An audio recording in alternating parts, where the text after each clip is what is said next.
Episode 23. Hard to believe we are in the wild again. Look at this scenery. Fall colors in full action. It was like 35 degrees this morning when we got here. Hey, show the lake, Spence. Spencer's behind the camera, and he's a little bit peeved, frosty because we're shooting a show and he didn't have his appropriate tripod. All kinds. You didn't tell me we were shooting a show. Well, it just came to me. No. It's so awesome. I would have had everything ready. So we had a table, which is half the battle. We got mics, so we're ready to go. So we are in the wild, and we went trail riding yesterday. Today, we were at this. We've never done something like this. We've cut in hill tracks, we call them, or turn tracks. But we did it in a dry lake bed. And there is a lake farther away that we get close to. And we're going to have some footage. Let's throw some footage up on the screen, Spence, right? You can do that? Yep. Throw some footage up. 2-stroke TE300 and CRF 450 RX. You can see these things ripping around the lake bed here. And apparently it's totally cool. Some locals told us about it. We drove out last night after we trail rode. We did like big trail ride. We'll get into that next. But we did a big trail ride yesterday. And so on here, we drove in here yesterday right before dark. And we're like, man, this is pretty good. And we dig our foot down and you can get into wet. And you can cut a track in. It's just so fun. And I know some people in different areas of the country have things like this, you know, in the fall where lakes dried up and you can do fun things. We could go across here at 80 miles an hour. It's pretty fun. So it brings out the kid in you to be able to cut a track in like that. So it's pretty dang fun. So you can see that and Spencer cut this whole track in. I mentioned that on my little GoPro I did. He cut this whole thing in just like a few minutes, and he made it pretty good. And then he added on another, like the same amount, right? Pretty much. How long is the track? Do we know? I haven't checked. Gosh, it's got to be over 2 minutes though. Yeah. So it's definitely a good size track. You can see us ripping here. It's plenty long. So really fun way to end the trail trip and our trail ride yesterday now. With not trail riding. The best part of ending a trail trip is not trail riding, but riding moto. How many days of trail riding have we done? Yeah, it was just one yesterday. Okay. And it was brutal. So it was a little tougher than I was hoping. So my ratio, here's what I like.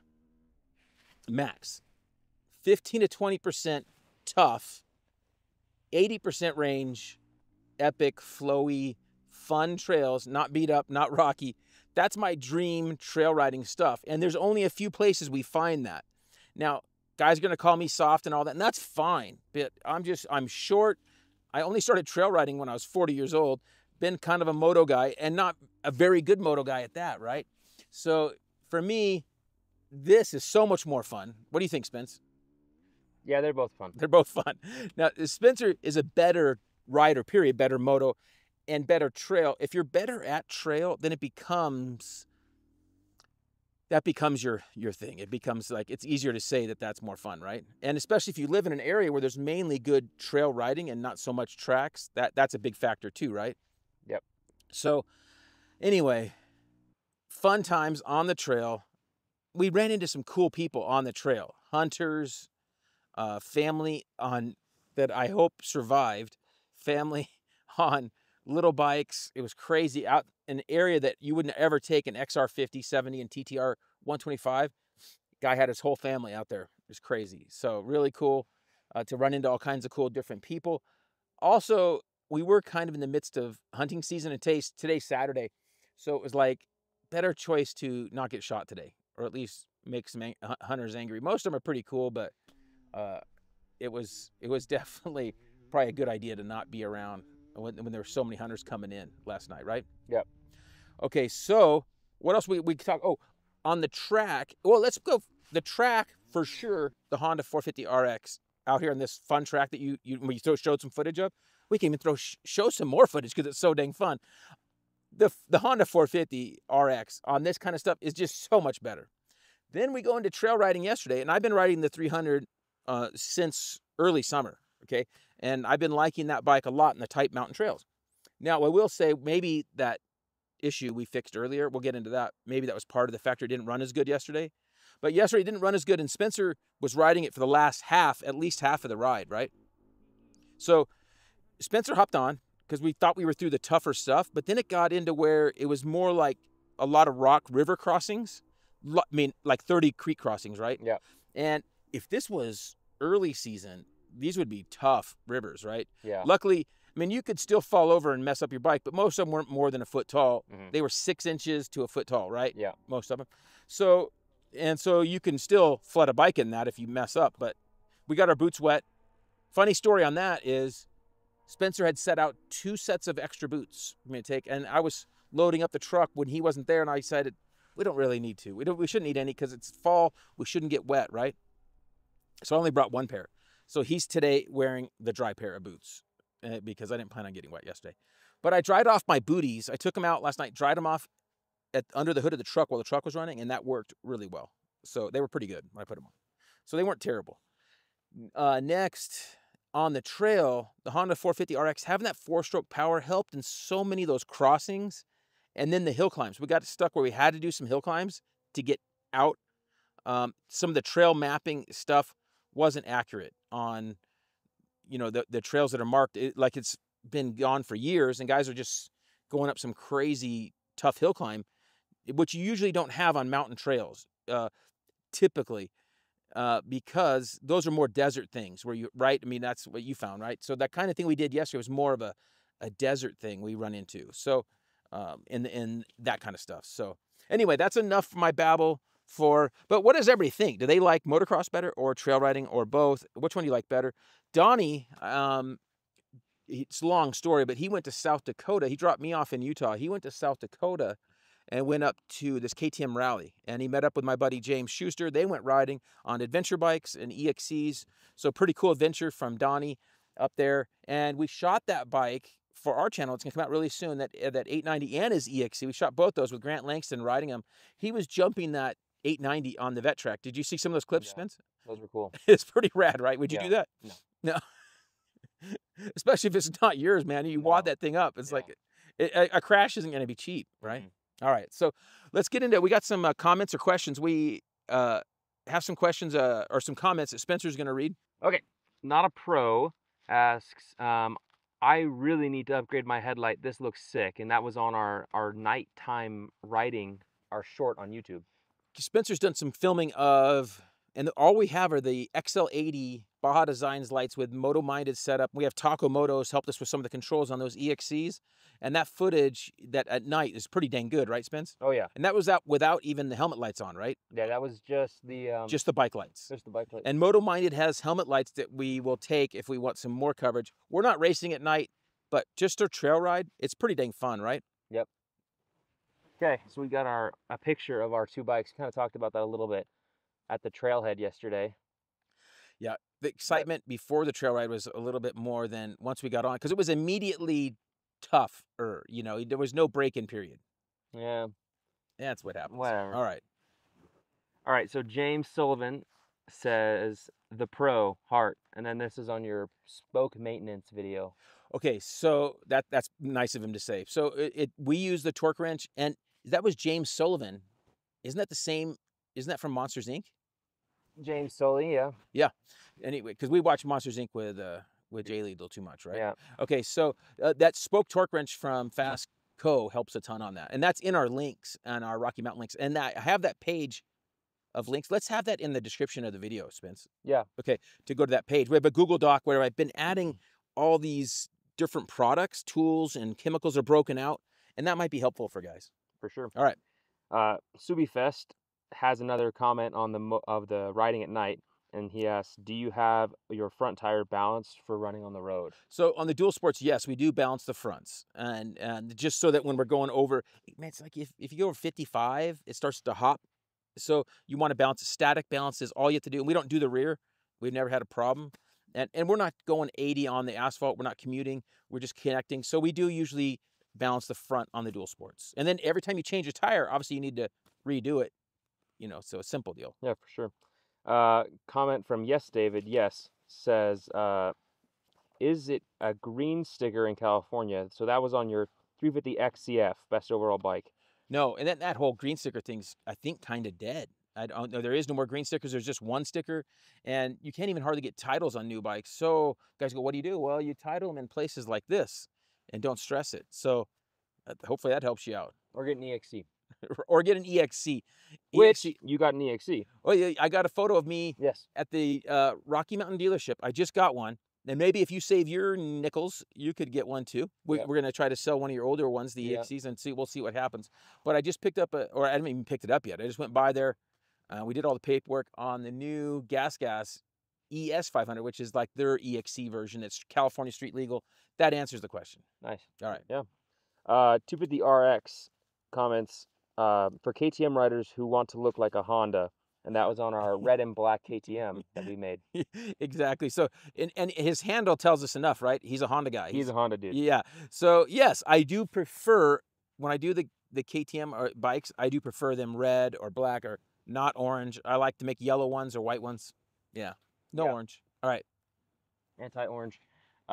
Another comment from James Sullivan of a short of us loading dirt bikes. He says, he's so smart, he's like a service manual. Right. Spencer's telling me this all the time, right? Definitely. All right. So that's pretty cool. James Sullivan knows what he's talking about. Yeah, he's commenting quite a bit. I didn't know it was the same guy.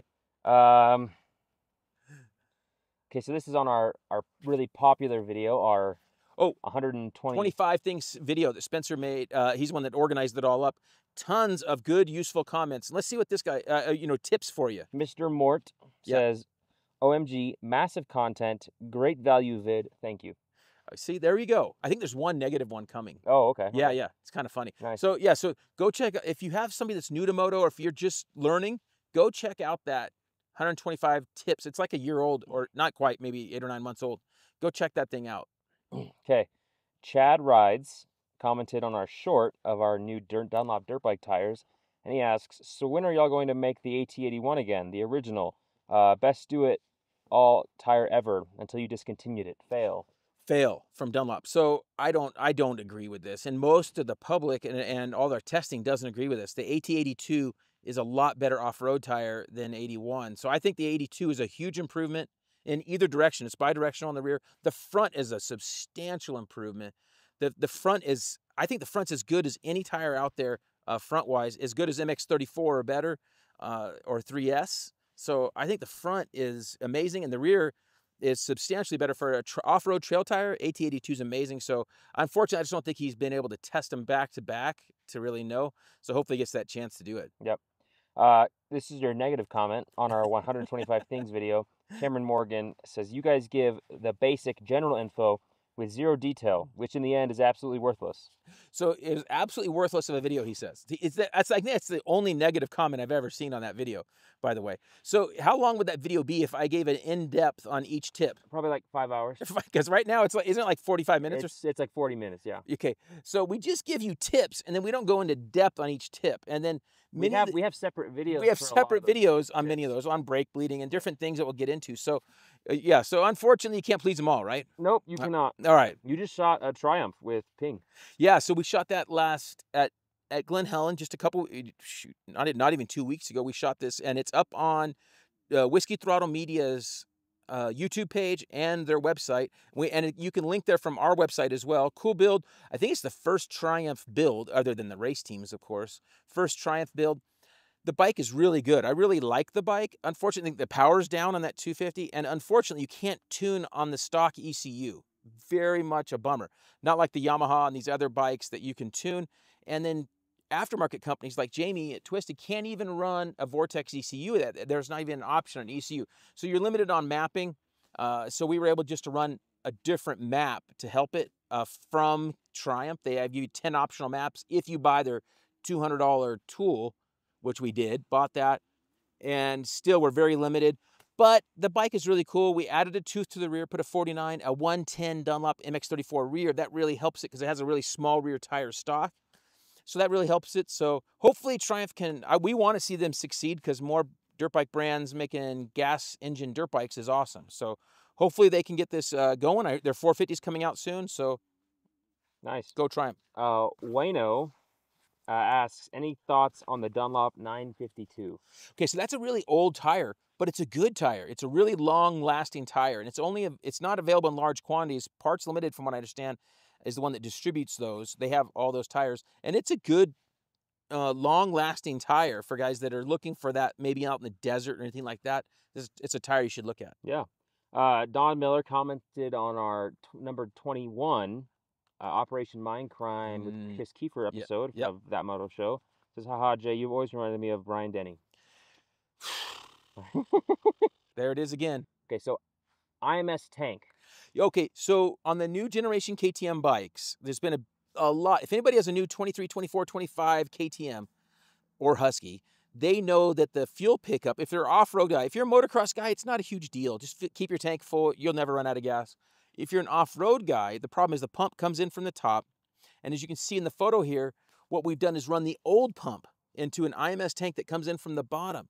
Now, guys go, the old pump wasn't very good. The old pump was fine. It wouldn't last, 150 hours. So running the old pump style in the left side of the gas tank is a really good option. We shot a full video with all the tips on how to do it, and it isn't a cheap option. I mean, it's going to be a $800 to $900 option for you because you got to buy the tank and the fuel pump and all the fittings. But it's a good solution for somebody who wants to solve the legit problem, right? So that's the way to get all the fuel out of the bike. Also, the big advantage of that is with the other fuel pump that comes in from the top, if you run out of fuel, you have to put like 1.5 gallons to submerge the pump. So at least 1 gallon before it's going to prime and start. With the other one, you could just, if you run out of gas, you could just put in a cup or two and it's going to suck out of that left side and you can get, back a little bit. So, okay. This is another question from DIY Jeff. And this is on our short of using the Zerk fittings on the RMX. Yes. First of all, before you get started, we got a ton of comments on that. We've run it on Instagram and on YouTube. And the RMX comes stock with fittings. We found out that a few other bikes do. Very few. Whoa. We can keep that in. It's fine. Okay. I'm allergic to RMX questions. RMX questions? No. But it was really cool that they're there. We got a ton of comments. What this guy say? This guy said, take note, manufacturers. Please. Yeah. So we got comments like that. Because really, there is no good reason that the bikes don't do it other than they're trying to save money and it's a manufacturing cost. And we tell you we have to grease the bikes as soon as they're brand new. You need to re-grease everything. So it's really cool when they come with that. And even the swing arm pivot, I haven't pulled the bolt out, but the swing arm pivot bolt has to have slots in it to let grease into the bearings. So yeah, really cool. That's awesome. This comes from Rabbit Hole Moto. And it's our video of tire install tips for beginners. And he says, Jay and your team, thanks for all the videos. I've watched hours of you changing tires. My first tire took me like an hour each, or my first 4 tires took me an hour each. I just had a world record on the 5th, and I did it in 10 minutes. That's awesome. So that's great. So it's cool to see guys are learning, and I'm sure he's using a stand now and proper tools. That's all key. We have tons of different tire change videos to help you. We even have one comment coming up that's pretty funny on tire changes. So what do we got next? Jorge Guerrero on greasing dirt bike on the RMX again. So don't sneeze. Says, that's so cool. We need that. Tired of taking the bike apart to grease it. Amen, Jorge. Yeah. This is on episode 21 of That Moto Show with Kiefer. It says, Dirt Bike TV t-shirt ordered and received from Decal Works. Yes. So good job. So for those that are wondering, if you want to order, and people are, why don't I sell the merch direct, is because I just can't handle it. Spencer's doesn't live with us. If Spencer was down close, maybe he could handle it, but it's just too much work and hassle. And Decal Works is a great company. They got a good source on a good quality t-shirt at a really good price. It's $25, but you get 20% off, so it's $20. I'm really good at math right there, right? Yep. So it's $20, and I'm sure you're gonna have to pay some shipping or whatever, but you can get some like numbers or something at the same time and kill 2 birds with 1 stone. So thanks to Decal Works. Yeah, absolutely. Rap's Garage commented on episode 21 as well, and he commented something that I noticed, but I didn't want to tell you and Donnie. Oh, we got a bunch of these comments. Okay, you did. Okay, I was making sure. So Queensryche, Operation Mindcrime, 1988, and then Empire was 1990. So you know what happened? Yes. In 91, Operation Live Crime came out. And that's the CD I grabbed. I grabbed Live Crime, not Mind Crime. So what happened was when I read the date on the thing, I was all confused because I'm like, this came out before. Live so Crime. I was all messed up. So they made a live version of Mind Crime in 91. So just blowing my mind. Yeah. And if, for those that are curious on Queensryche, one of the coolest things is they're unplugged. And on YouTube the other day, I haven't even watched the whole thing, but they have like a 2-hour thing on YouTube of just them warming up, and it's rad. Jeff Tate just singing like amazing. So that's awesome. All right. Another episode on another comment on episode 21 from Alan Cinder. Says, Jay and Chris K are two of the best. So grateful for your help and your knowledge you guys share. Oh, hell yeah, to Queensryche and Operation Mindcrime. Check that out. Yes. And I will say that Chris does share a lot of info through his channels as well. So good dude that's able to do that. He helps people there and at the track as well. He's always doing that and providing good setup tips to guys. So that's awesome. Awesome. This is another one from episode 21. This one's from Strap Bulls. He asks, how do I get my bike rebuilt by you guys? You don't, unfortunately, because I don't have time to hardly rebuild mine. So it's all. So we don't do any outside work, unfortunately. So that's why I tell people I have really good guys in SoCal. Brad, Parapros, will do engines and carburetors, things like that. And we have other guys that can help if you need something further. But unfortunately, I don't. And I do have guys that have sent. And Brad does most of all my engine rebuilds and things like that. So you can feel confident you're getting the same kind of thing I would. But as far as actual bike work, we can't even keep up on what we got going. Spencer's moved away, so he sabotaged the whole program. Sorry. Wensdar asks on the 1993 RMX 250 hard enduro raw GoPro footage. It's the most popular bike ever, right, Spence? Yeah, people love it. We should have brought it on this trip. We should have. He asked, what's the mid-range? Bikes of that era were either bogging or on the power band. Excellent job making it lug through the rocks. Yeah, what'd you find when you did that last trip where you went riding with Cole? Yes. And you did do some lugging. Yes, I did. The bike is just as capable as your 300, I would say. As far as things that I could do on it, it would be all the same. Like, it really is that good. I went over huge logs from a dead stop, and it's got great mid and bottom. Like, as far as, like, on a road, you're not going to be able to go above 60. It's just not jetted for that. But I got the jetting amazing on the low to mid and then somewhat on the top. But, I mean... And we used the JD jetting kit. And you and I did it over the phone, and Spencer learned a lot. One of the funniest things he learned, which was rad, he had it running great, right? He had it running great. It was awesome, but the seat wasn't there. A moto seat had the seat. So we were finishing up the seat cover because the stock seat cover was so slippery, it was annoying. So the seat comes back the day before Spencer's going to ride, and I go, yeah, you should try it out. He throws a seat on, and now it's like, bleh, bleh. It wouldn't even run, right? Yeah, it was really bad. So it told us the bike wants more air. So the bike needed to be leaned out more. It was pretty obvious. So we were able to make just a clip and a main jet, or what did you do? I did everything. I did all three. All three. And now, and that was before you went out on that video, the day you did some videos. So it's cool. We found a $1,500 bike, and we're able to, it's a bike that somebody could have a really good time, fun with. But it's hard to find those that aren't so roach, because we're seeing KDXs and RMXs for $2 to $3 grand that need a full restoration. They need $4 grand worth of work. So then it's like, what's the point? You could buy something for $7 grand and be ahead, right? Yeah. So got to be careful on those used ones. We got lucky and found a little bit of a, hidden treasure. Yes. On that thing. It's on episode 21 as well. Yeah. Ash Jenkins says, best episode yet. Keep 'em coming. Love watching the fellow Gen X banter, bikes, and music gets me amped for my weekend to ride my 2024 KX 450X. Awesome chat with Kiefer. Got a lot out of it. That's awesome. So it's cool to see guys are, listening before they go ride. That's great. That's awesome. This is from the brake bleeding video we have on our YouTube from Modulate 72. Man, your channel's gold. Just great info and helping people learn. Thank you. So I'm like just helping the humanity, right? Sainthood. Okay. This is from Dan LZLZ. This is on our video about KTM won't start 25 ways to try to fix it. Right.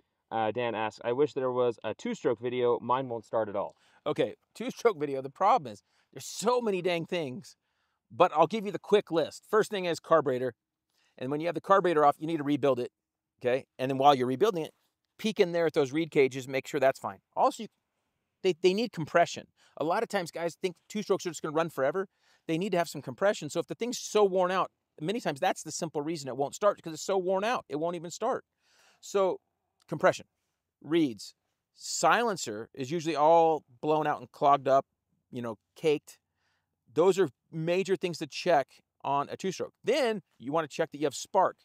Pull the spark plug out, put it in the cap, hold the rubber piece and hold it on the top nut of the head and kick it. Don't just push it with your hand, because sometimes you don't get enough oomph. So kick it, see that it's nice, strong spark. Guys tell me they have no spark. When I say there's no spark, then put your finger on the tip there. We've done this, right, Spence? Yep. And see how far it shoots up. If you're confident it has no spark, don't be scared to get shocked. If it goes just to here, to the top of your hand, not enough spark. If it goes to your shoulder, you got enough spark to start that thing. So then it's a gas issue. So then you make sure your gas is flowing. Pull the gas line off the tank. Make sure it's flowing gas. Then after you've rebuilt that carb, you should be good to go. So those are all the common quick things to check. But I get a lot of questions about two-strokes, and Brad and I go over it. One of the most common things is simply the thing just needs to be rebuilt. You know, they don't have any idea how many hours are on it, and you see a photo of it, you're like, man, this thing's got 100, 200 hours on it. And so, and it hasn't been, well, the carburetor is just black with dirt, and, you know, it doesn't get washed, and it's because all the seals are leaking. So, clean, you know, they're not going to last it's not like your lawnmower or weed whacker. You know, you got to take care of it. Yep. This is another comment from James Sullivan. He really likes you, and on a YZ250 video, he says, "I want to be this guy. He's cool AF." I'm liking James Sullivan, dude. Yeah, of course. Good for my ego. Weird. This is on a dirt bike change video. El Nicoltoyo, well, I don't know.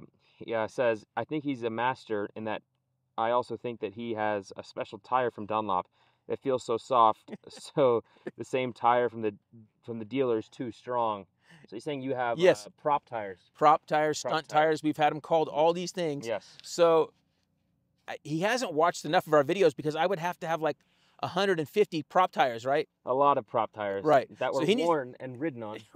He needs to watch these videos because we do it on brand new tires. I pull the paper off, and there's quite the conspiracy, right? Yeah. What's the, they got some oil, a picture of an oil ball. Oh, Remula, right? Is that what it says? It's Shell. And I found, because other guys in other countries can't get the Shell Rotella. Yeah. So this Remula, yeah, guys are using this with similar result. It's been working fine, and it sounds like it's an inexpensive option for guys. Nice. So let's throw a picture of that up here. And for guys in other countries, you know, this Shell Rotella is only, from what I can tell, North America kind of thing, U.S., Canada kind of thing. I'm not seeing guys are finding it other places. So that's a good, cheaper option. It's a diesel oil as well that works well. So that's something to look at. Very nice. Okay. This is from Derek James Lynn. Says, "I love this channel. The knowledge here is a set of encyclopedia, but for dirt bikes." I never thought that would be said, but I guess we're seeing a pattern in the which ones I screenshot, right? Yeah, weird. Weird. I'm noticing a trend. Are you going to be in charge of those next time? Yeah, I think I will. You're picking all the ones that are cool. Right. And then there's a picture of Rado's WR video. So Rado finally finished his WR, like a 2-year project. It might be slightly under 2 years, but it was a long project. And these WRs are really cool bikes because it was the old generation frame and setup with still the regular facing engine before they turned the cylinder around. So it's a 2015 WR 450. They made them from like I think 12 to 15 range, somewhere in there. They made these things just for 3 or 4 years. TC has one too. Nice. And they're really easy to make really good and strong. So he rebuilt this thing. This thing had like a ton of hours on it. Rebuilt it completely, Pro X rod on the crank, Wiseco piston. Brad did the entire engine, spec bolt, all the good pieces on the engine, okay? And then, and Andrew Langston rebuilt the crank for us. So it's all professional, all really high end. We finally shot the bike, and we shot it. Luke Santos rode it some, and Rado rode it. We got some photos. We should throw some of those photos in. For sure. Okay, so let's throw a few of those photos in. They're like 30 gigs each. So I'm trying to get Donnie. Yeah, you like that, right? Great. So I told Donnie, I go, we need them like in 1 or 2, dude. Like, so anyway, we'll throw some of those in. We have a cool video at Dirt and Iron's YouTube channel, and also on our website got a few more story on the bike and all that. You can see some photos of it before we started and all that. Went down to the frame, and it's pretty awesome. Gomboy? It's Gomboy. So it's Gomboy. I don't think it's Gumboy because it'd be Gum. So Gomboy. So this thing folds up. And the awesome thing is we didn't even need this yesterday. One of the benefits of being so late in the season is all the trails have been cleared. So that was awesome, right, Spence? Yes, that's But this thing's really cool. They're kind of expensive, but it's really nice to have. Which way does this thing go back in here? Not that way. Not that way. Okay, so this way. So really cool tool to have in the pack. It's not too heavy, and we've used this thing to cut pretty good size lips. Spencer's cut ones that are like like the 12, or that one we were all sitting on. Yes. Well, I wasn't sitting. I was filming. You were filming. We had some negative comments about that I was directing people. Okay, also cool little tool we actually used yesterday is the Motion Pro kind of multi-tool, And it has all these different size bits in here, and we used it to adjust some stuff yesterday on the trails. So when I broke a lever. Yeah. Oh, hey, last thing I should talk about real quick on that bike that we'll talk about the TE300. When it wasn't running well yesterday, then on the track this morning here on our little moto track, it went, and I thought it blew up. Yeah. And Spencer yesterday mentioned, he goes, man, it sounds like maybe the plug's bad. I'm like, yeah, whatever. Like, and changing the plug on the bike's not easy because you have to pull the whole tank off completely. There's no cheap, easy way to do it. You're pulling the whole tank off. Put a new plug in, which it did look pretty bad. And while I was there, I also did the inline fuel filter, the little tiny one, just to be sick because I was there right then. But I'm going to say it was probably mainly the spark plug. Yeah. And it ran great the rest of the day. So that was awesome. Simple fix. TE300, I think just, you know, how many hours do we think we put on that plug? Maybe 20 or 30? Yeah. So I don't know. It seems a little bit short. I know on the older bikes, and we would run the carbureted bikes. We ran those plugs for 70, 80 hours. I don't know. We just kept on running them. But well, we've been messing with some mapping stuff, so maybe right. that has to All right. Motion Pro tire gauge is awesome. Contact cleaner from Klotz, we use that all the time. And of course, Cardo system helps a ton on the trail rides, right? Yesterday, I mean, without it, it would be, Spencer would be really bummed, right? Because Jay just takes off in directions, and I can yell at him to come back. Also, I mentioned this in one of my videos yesterday, is he is really nice. And so when he gets to a really tough section, he gets up it, or he'll stop because he took the wrong line, and he'll stop and go, hey, go to the right of me. When you come up, go to the right of me, and you'll get the better line, which is really cool. So I hear that, and I go, okay, so he's stuck right here, and then I go up there, and it is better. So it's nice having him out front to be able to do that, to direct me the right way. Okay, music time. Music. I didn't bring any CDs on the road, but lately, there's two bands I've been listening to a lot more, and they both, I forget the name of the album. I'll have to look it up. You can throw it on the screen. I'll put it on the screen. Yeah, we'll show a picture of it. But Great White has an album that was kind of, you know, unknown, and they released a few albums later, but I've been revisiting Great White after Jack Russell died just recently, and they have this Rolling Stone is the first song, and it's pretty funny, and it says Rolling Stone, and then a bunch of other songs, and they're really cool songs. So that's a really good album. And then also Kingdom Come. Been going into that stuff from the, you know, I say 90s, like 90, they're all like, because by 92, everything was kind of dead, you know, as far as rock. So now we're going back and we're re-listening to some of this stuff. And unfortunately, a lot of it I just didn't even know was out. We didn't have the interweb. We didn't have social media. No rock stations are playing anything. And there was nothing on, say, MTV or whatever. So you had no idea that there was new rock music out from 92 to early 2000s. You had 10 years where it was really hard to even know if there was music out there. So unfortunately, I got stuck in the late 80s, early 90s, right? Yep. Okay.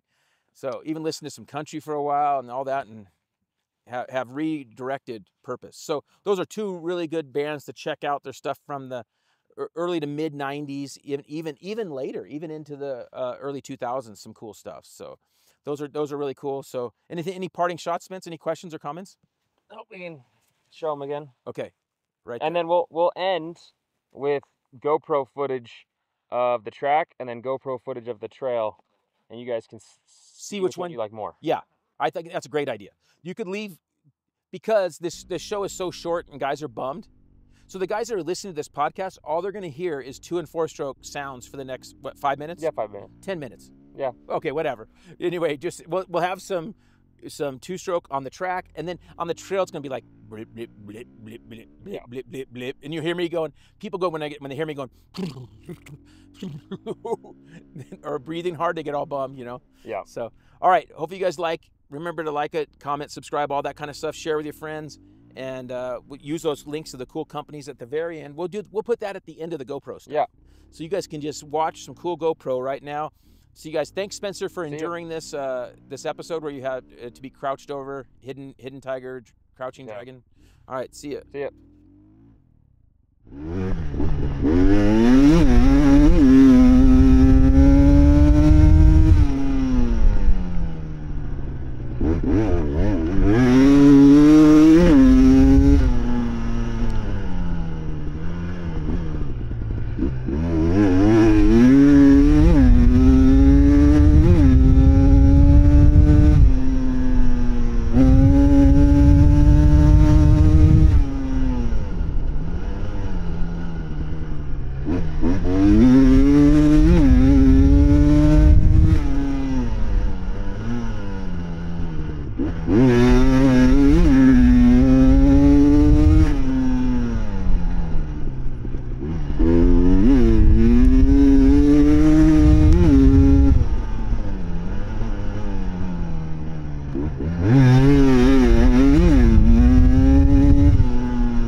Spencer's going, there's a wild, here we are. we got a fowl of some sort. All the fall colors are changing. He called it a We got wild river going through a here. wild chicken. And it's like 70 degrees. Plenty warm right now.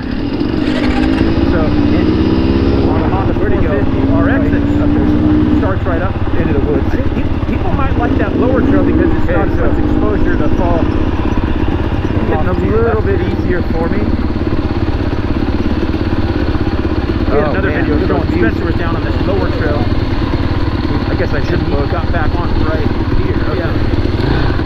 Yeah.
We work with some great companies, and here's a list of those right now.